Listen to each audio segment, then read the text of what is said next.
அனைவருக்கும் வணக்கம். என்னோட பேர் திருக்குமரன், திருப்பூரிலிருந்து.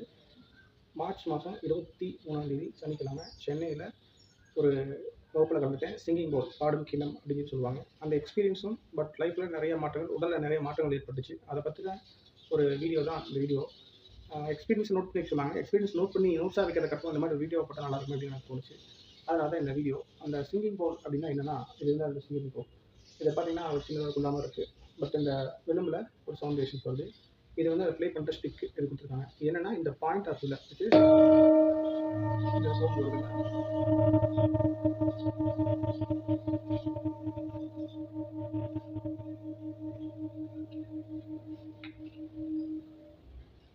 இந்த சவுண்ட் மூலிமா நம்ம மனசு மற்றும் உடல் ஆரோக்கியமாக மேம்படுது அப்படிங்கிறதுக்கு வந்து நான் உணர்ந்துட்டு இந்த வீடியோ நான் சொல்கிறேன். இந்த பயிற்சி பண்ணிட்டு இருக்கும்போது சார் சொன்னார், அடுத்த நாள் காலையில் ரொம்ப உடம்பு வலிக்கும் அப்படின்னு சொல்லியிருந்தார். பட் எனக்கு அதில் பெருசாக நம்பிக்கை இல்லை. சரி, எப்படியோ அந்த வகுப்பு போனால் கலந்துட்டோம். சரி, நான் நிறைய வகுப்பு போயிருக்கேன், அதை தொடர்ந்து பயிற்சி பண்ணுறோமா அப்படிங்கிறது தெரியல அப்படின்ற மாதிரி விட்டுருந்தேன்.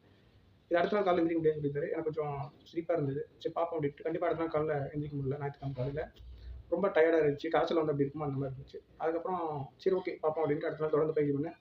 ஒரு 2-3 நாள் உடம்பு வலி இருந்தது. அதுக்கப்புறம் 4ஆவது நாள் காலையிலேருந்து உடம்பு வலிங்கிறதே இல்லை, உடம்புல வலிங்கிறது இல்லை எங்கேயுமே. அந்தளவுக்கு கொஞ்சம் டிஃப்ரெண்ட்டாக இருந்துச்சு. அதுபோக நான் டிப்ரெஷனாக இருந்தேன்னு சொன்ன பார்த்தீங்கன்னா, அந்த டிப்ரெஷனே இல்லை. அதாவது 5ஆவது நாள் காலையிலேருந்து ரொம்ப ஹாப்பியாக ஃபீல் பண்ணேன். சந்தோஷம். அதுக்கப்புறம் இன்னொரு விஷயம், சனிக்கிழமை வந்து ஒரு திருவண்ணாமலை போக வேண்டியது இருந்துச்சு. திருப்பூர்லேருந்து திருவண்ணாமலை போய் இறங்கிட்டேன். ரொம்ப நேரம் ட்ராவல் பண்ணேன். எனக்கு எல்லாமே வலிக்க ஆரம்பிக்கும். மெயினாக பேக் பெயின் வலிக்கும். எல்லாரும் வலிக்க நினைக்கிறேன். அந்த வலி ஒரு துளி கூட இல்லாமல் இருந்தது. ரொம்ப ஆரோக்கியமாக ஃபீல் பண்ணேன். அதே மாதிரி ரிட்டன் அதே மாதிரி 7 மணி நேரம் ட்ராவல். ஓகே வந்தோம். பட் அதை படியும் ரொம்ப வலிகளாக இல்லாமல் இருந்துச்சு. ரொம்ப ஒரு ஹாப்பியாக இருந்தது. அதுக்கப்புறம் சார் சொல்லியிருந்தாரு, இது மாதிரி லூஸ் மோஷன் போகும், வயிறெல்லாம் க்ளீன் ஆகும் அப்படின்னு சொல்லியிருந்தாரு. அப்பயும் கொஞ்சம் அதெல்லாம் நம்பிக்கலாம் இருந்தேன். அதே மாதிரி அடுத்த நாள் திங்கட்கிழமை காலையில் பயங்கர லூஸ் மோஷன். லூஸ் மோஷனுக்கு ஒரு சில மெடிசின்ஸ் எடுத்து நான் லூஸ் மோஷன் போவேன். அந்த மாதிரி ஒரு க்ளீனாக வந்து உடம்புக்கு லூஸ் மோஷன் வச்சு. அதுக்கப்புறம் கொஞ்சம் டயட் கண்ட்ரோலுக்காக ஒரு சாட் கிடச்சிது. நிறையா ஃபாலோ பண்ணிக்கிறேன். பட் இது கொஞ்சம் ஸ்பெஷல் சாட்டாக இருந்தது.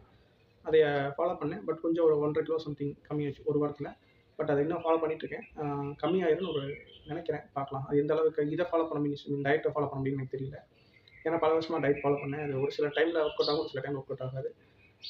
அதுக்கப்புறம் இந்த வாரத்தில் அப்படின்னு பார்க்க போனோம் அப்படின்னா, அப்படியே நார்மலாக போயிட்டுருக்கு. மறுபடியும் அந்த கை கால் வலிக்க ஆரம்பிச்சிது. பட் அதே மாதிரி 2-3 நாளில் நார்மலாக க்ளியர் ஆகிடுச்சு. இதில் வந்து என்னென்னா, நான் ஒரு விஷயம் வேணும்னு கேட்டிருந்தேன். சின்ன விஷயம் தான். பட் அது கீழே ஒரு 3ஆவது போய் எடுத்துகிட்டு வந்தோம். அது கீழே போய் எடுத்துகிட்டு வரக்குள்ள ஒருத்தர் கொண்டாந்து கொடுத்தாரு. எக்ஸ்ட்ரா வாங்கிட்டு வந்தாங்க, விஷயம் சொல்லி போயிட்டாரு. அது நினைக்கிறது நடக்குது அப்படிங்கிற மாதிரி சொல்லலாம். ஜஸ்ட் இப்போ தான் ஒரு 15 நாள் ஆயிருக்கு. அப்புறம் நேற்றுக்கு சாயந்தரம் சனிக்கிழமை யோகேஸ்வரன் சண்முகம் ஐயா வந்து ஒரு ஆன்லைனில் வந்திருந்தாரு. எதுக்காக அப்படின்னா, இந்த 15 நாள் எப்படி போச்சு அப்படிங்கிறது தான். 15 நாள் ஓகே அப்படி இப்படின்னு வலிகள் மற்ற எல்லாமே குறைஞ்சிச்சு. கொஞ்சம் ஹாப்பியாக இருக்குன்னு வச்சுக்கலாமே அப்படிங்கிற மாதிரி சொல்லிட்டேன். இப்போ சின்ன சின்ன விஷயங்கள் நடந்தது, இதெல்லாம் வந்து அவர்கிட்ட சொல்லிட்டேன். சொன்னதுக்கப்புறம் வந்து அந்த கிளாஸுங்கும் போது ஆரா ஃபோட்டோ எடுத்திருந்தாங்க. ஆரா ஃபோட்டோ அப்படின்னு எடுத்தாங்க. இவருக்கு எதுக்குன்னு தெரியல அப்படிங்கிற விட்டுருந்தோம். பட் அதை பற்றி ஃபோட்டோஸ் 2 முன்னாடி சென்ட் பண்ணியிருந்தாங்க. பட் அதை பற்றி ஒரு டீட்டெயில் சொல்கிறக்காக தான் கூப்பிட்டுருந்தாரு. பட் நம்ம இந்த எக்ஸ்பீரியன்ஸ்லாம் அவர்கிட்ட சொல்லியாச்சு. அதுக்கப்புறம் அந்த ஆரா ஃபோட்டோவில் வந்து என்னென்ன பிரச்சனை இருக்குது எல்லாம் ஒவ்வொன்றும் சொன்னார். ஒரு 4-5 வரைக்கும் சக்ராஸ் கரெக்டாக இருக்குது. அதுக்கப்புறம் சக்ராஸ் கரெக்டாக இல்லை அப்படிங்கிற மாதிரி சொல்லியிருந்தாரு. பட் எனக்கு அதை பற்றிலாம் அந்த அளவுக்கு தெரியாது. சரி சார், ஓகேங்க சார் அப்படின்ட்டு நான் விட்டேன். அப்போ ஒரு விஷயம் சொல்ல வந்து வாயில் ஒரு சொத்தப்பல் இருக்கும் அப்படின்னு சொல்லி அந்த ஆரா ஃபோட்டோ வச்சு ரிப்போர்ட் சொன்னார். அது பேசிக்காக அடிச்சு விட்றாரு அப்படின்னு நினச்சேன். பட் இல்லை, ஆனால் அதை தெளிவாக சொன்னார். வலது பக்கத்தில் வாயில் வலது பக்கத்தில் இருக்குன்னாரு. பட் அவர் வந்து 100% கரெக்டாக இருந்துச்சு. வலது பக்கத்தில் அது இன்ஃபெக்ஷன் ஆகிட்டு தான் இருக்குது, அடிக்கடி ஆகும் அப்படின்னு சொல்லியிருந்தாரு. பட் ஆகிட்டு இருந்துச்சு அப்படிங்கிற மாதிரி நான் எக்ஸ்பீரியன்ஸை சொல்லிட்டேன். அது சொல்லி முடிச்சோன்னே அப்புறம் ஸ்டமக்கை பற்றி சொல்லியிருந்தது. ஸ்டமக்கில் வந்து என்ன பிரச்சனை நடந்தது அப்படின்னா, ஸ்டமக்கில் வந்து சின்ன சின்ன ப்ராப்ளம் இருக்கும், மோஷன் ரொம்ப இரிட்டேட்டிங்காக இருக்கும் அப்படிங்கலாம் நிறைய சொல்லிட்டு அவர் சொன்னதை வச்சு நான் செக் பண்ணி பார்த்தால அது தெளிவாக இருந்தது. ஆமாம், ஸ்டமக்கில் கொஞ்சம் ப்ராப்ளம் இருக்குது அப்படிங்கிறது அவர் சொன்னதுக்கப்புறம் நான் கன்ஃபார்ம் பண்ணிட்டேன். அதுக்கு வந்து இப்போ ஒரு பயிற்சி சொல்லியிருக்காரு. அதை பண்ணி பார்க்குறேன் எந்த அளவு இருக்குன்ட்டு. ஆனால் இந்த ஒரு 15 நாள் எக்ஸ்பீரியன்ஸில் நிறைய மாற்றம் நடந்திருக்கு. மெயினாக உடம்பு வலி இல்லாமல் இருக்குது. மைண்ட் ரிலாக்ஸேஷன் ரொம்ப ரொம்ப ரிலாக்ஸாக இருக்கிறேன். என்னை பொறுத்தளவு நான் அதிகமாக டிப்ரெஷன் இருந்தேன். இந்த வாய்ப்பு வந்து கடவுள் கொடுத்தாருன்னு சொல்ல முடியும். பட் இதை பற்றின நிறைய பேர் ஃபேஸ்புக் யூஸ் பண்ணுறாங்க. பட் நல்ல விஷயங்கள் இதுக்காக பண்ணுறாங்கன்னு எனக்கு தெரியாது. ஆனால் இத்தனை வருஷம் ஃபேஸ்புக் யூஸ் பண்ணதில் இந்த ஒரு விளம்பரத்தை பார்த்து நான் இந்த இதை கற்றுட்டேன். ஒரு 15 நாளில் என்னோடய லைஃப்பில் ஒரு உணர்ந்திருக்கேன். உணர்ந்தால் தான் தெரியும் அப்படின்னு சொல்லுவாங்க. பட் நான் உணர்ந்திருக்கேன். இதுக்கு இந்த வாய்ப்பை எனக்கு கொடுத்த கடவுளுக்கு நன்றி.